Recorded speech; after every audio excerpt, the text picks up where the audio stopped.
Gangster কালা জাহাঙ্গীর হয়ে ঈদুল ফিতরে 2026 সালে পর্দায় আসতে চলেছে মেগাস্টার শাকিব খান।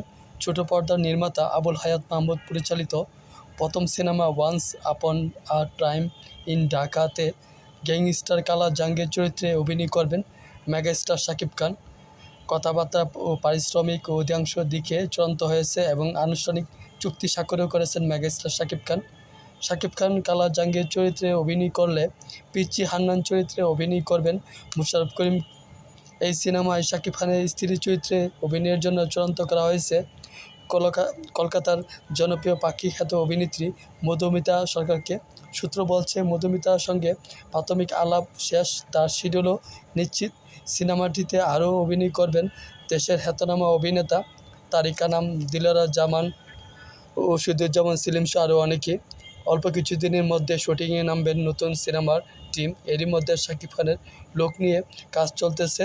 সত্য ঘটনা অবলম্বনে নির্মিত এই সিনেমায় গল্পে উঠে আসবে 90 দশকের ঢাকার অপরাধ জগতের বাস্তব চিত্র, যেখানে কালা জাহাঙ্গীর নামের এক ভয়ঙ্কর ও আলোচিত সন্ত্রাসী নানা ঘটনা থাকবে মূল বিষয়।